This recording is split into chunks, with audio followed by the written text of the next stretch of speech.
Thank you, Presiding Officer. To ask the First Minister when he will next meet the Prime Minister. First Minister.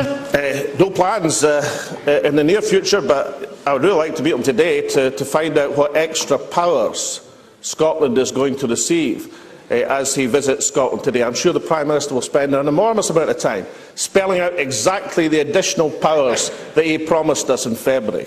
Ruth Davidson. And I'm sure we'll hear a great deal from the First Minister on the extra additional powers that, as of yesterday, are coming to the Scottish Parliament and how he plans to use them.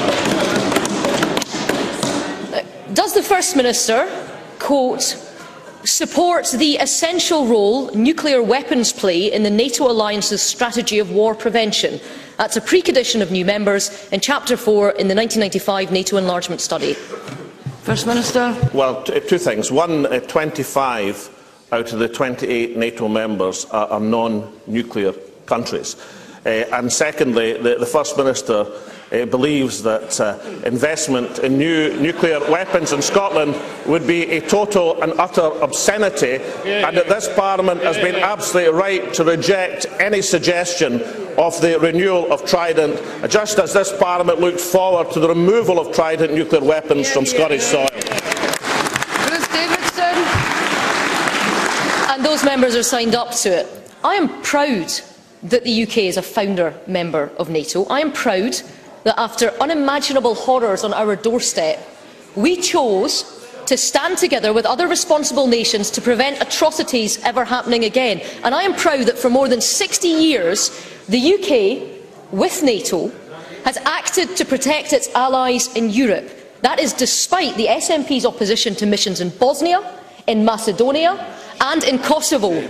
A mission to stop ethnic cleansing on Europe's shores, and a mission which this First Minister disgracefully called unpardonable folly. We hear the SNP is to debate whether to change its opposition to NATO, and not before time. The First Minister has already flip-flopped his position on the pound, on the Queen and on the Bank of England, all sacrificed on the altar of political expediency. How will he now show leadership and have his party positively embrace the essential role of nuclear weapons in NATO without flip-flopping on their demand for the rapid removal of a nuclear deterrent from Scotland's waters? First Minister.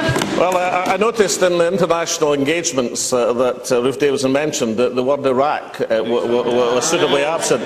You see, unlike the Conservative Party, the Scottish National Party have tended to take our stance on what's passed and validated by the United Nations. That means if we support international engagements that's based on the rule of law, we don't support illegality and adventures like Iraq.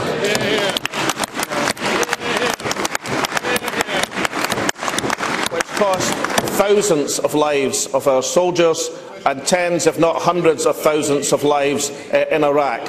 And the Conservative Party want to slide over the argument about the rule of international law, but they shall not be allowed to do so. Can I just repeat to Ruth Davidson, 3 out of the 28 members of NATO possess nuclear weapons. That means 25 out of the 28 do not possess nuclear weapons. Some 990 countries in the world are non-nuclear weapon countries. I want Scotland to be one of these countries. I want it to be one of the 190 who don't possess nuclear weapons, as opposed to one of the few who do. I just point out the Canadian House of Commons on the 7th of December 2010 unanimously supported a motion to increase the rate of nuclear disarmament. Canada is a loyal member of NATO, as indeed our neighbours in Norway are. But both countries, and that motion passed unanimously, have stated their fundamental opposition to nuclear weapons. That is a belief that the Scottish National Party have, and that is why we look forward to the day we can evict nuclear weapons from Scottish soil.